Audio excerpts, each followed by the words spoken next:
BFM Nice Côte d'Azur vous dévoile aujourd'hui le classement des meilleurs collèges des Alpes-Maritimes, classement établi par le magazine L'Étudiant. On va d'abord voir le top 5. Le collège privé Saint-Barthélemy à Nice qui arrive en première position, le collège privé Fénélon à Grasse, le collège privé Notre-Dame de la Tramontane à Antibes, le collège privé Blanche de Castille à Nice et enfin le collège public César à Roquefort-les-Pins. On va en parler avec vous, Armel Brien, bonsoir. Bonsoir. Vous êtes co-secrétaire général des Alpes-Maritimes de la CGT Éduc Action. Pour établir son classement, l'étudiant a donné une note calculée sur certains critères. Ces critères, ce sont le taux de réussite au brevet et le taux de mention. Des critères qu'il faut tout de même relativiser, explique-t-on chez l'étudiant. Écoutez. C'est un indicateur, le classement, mais il faut aussi regarder d'autres choses, puisqu'il n'y a pas que le taux de réussite qui est important, puisque finalement, le brevet, en fait, aujourd'hui, il n'est pas obligatoire. On peut tout à fait passer au lycée sans avoir son brevet. Donc, ce qu'il faut aussi regarder pour mettre son enfant dans un établissement, c'est est-ce que, il va bien se sentir, en fait, dans cet établissement? Est-ce qu'il y a une bonne ambiance? Est-ce que on a entendu que tout se passait bien dans le collège? Il faut aussi regarder, peut-être parfois les options que peut proposer le collège, parce que parfois, si votre enfant va vouloir aller faire une option en particulier, tous les collèges ne vont pas le proposer. Et ensuite aussi, quelque chose qui est important, c'est est-ce que le collégien, il va avoir des amis qui sont du primaire, qui viennent aussi dans le même collège? Ça, c'est important, puisqu'il sait qu'il va se retrouver avec un environnement qu'il connaît. Et pour retrouver le classement des meilleurs collèges, voilà, vous pouvez scanner ce QR code qui s'affiche à l'écran. Toutes les infos sur le site de BFM Nice Côte d'Azur. Armel Brien, parmi les meilleurs collèges de ce classement, 4 sont des collèges privés. Il faut descendre quand même à la 5e place pour trouver le premier établissement public.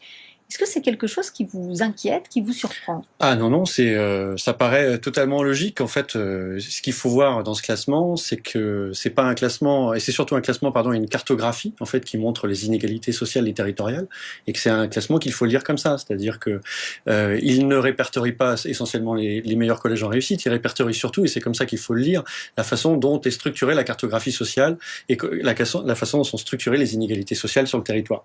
Donc c'est plutôt ça qu'il faut lire, effectivement. Sauf que les critères de ce classement, ce sont les taux de réussite au brevet et taux de mention. Qu'est-ce que ça veut dire? Que quand on met son enfant dans un collège public, on a moins de chances que l'établissement parvienne à le faire progresser? Il faut comprendre que la réussite, elle repose déjà sur une question sociale globale, c'est-à-dire que les enfants qui sont issus des milieux sociaux les plus favorisés bénéficient davantage que non pas d'autres. Je prends un exemple tout simple, les familles qui ont les moyens, elles peuvent donner à leurs enfants du soutien au devoir, elles peuvent payer des activités annexes, c'est-à-dire aller faire des activités sportives, des activités éducatives, elles peuvent aller au cinéma, au théâtre. C'est un prérequis qui favorise énormément la réussite et qui est socialement très établi et très analysé. Alors tout cela est tout à fait vrai, mais c'est aussi et justement le rôle de l'école publique normalement de réduire ces inégalités scolaires. On en rêve de ce constat et on aimerait que ce soit le cas, et c'est d'ailleurs l'école et le modèle qu'on défend. On voudrait un modèle effectivement qui garantisse la réussite de tous et toutes. Donc si on regarde cette cartographie, nous la vraie question qu'on se pose, c'est comment faire réussir l'ensemble des enfants. Voilà.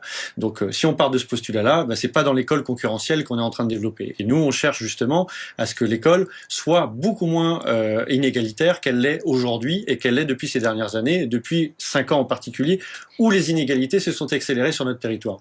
Bon, mais alors qu'est-ce qu'on fait? Comment évaluer la qualité d'un établissement et comment l'améliorer aussi? Alors, comment l'améliorer? Il y a plein d'entrées possibles. Il faut envisager l'école comme on a envisagé, vous le faisiez dans un documentaire un peu précédemment sur le dysfonctionnement de l'hôpital, il faut l'envisager sur la même réalité. On a tous facilement compris dans la crise sanitaire que l'hôpital public était en crise et était détérioré par un manque d'investissement et de moyens. L'éducation nationale, c'est la même logique. Le service public dans son ensemble est attaqué et n'a plus les moyens de fonctionner convenablement. Alors, quelles sont les solutions?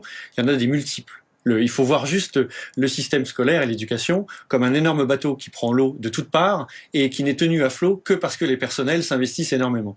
En réalité, les enjeux sont considérables et il y a plein de choses à faire évoluer. D'abord, vous le voyez, dans la question de la crise du recrutement, dont on parlera peut-être juste après. Alors, oui, on peut citer le chiffre tout de suite. 4000 postes, plus de 4000 postes n'ont pas été pourvus à l'issue des concours enseignants cette année. J'ai regardé, c'est presque un poste sur 7. Et le pire reste à venir. Voilà, le pire reste à venir. Donc il y a une crise de la vocation. Mais est-ce que du coup, ça fait baisser le niveau des profs? Parce que ça veut dire forcément que le concours est plus facile.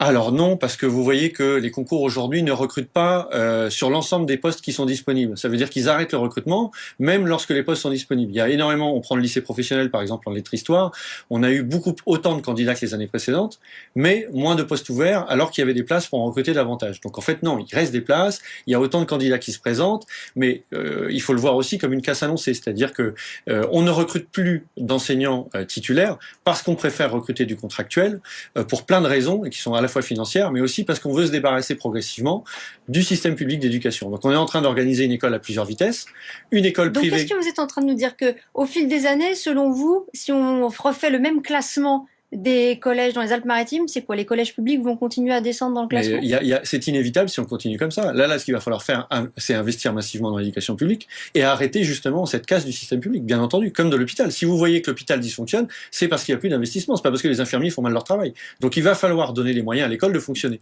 et surtout dans les milieux les plus défavorisés. On est parti d'un postulat qui était simple, hein, donner plus à ceux qui ont moins. Ça, c'est remis en cause.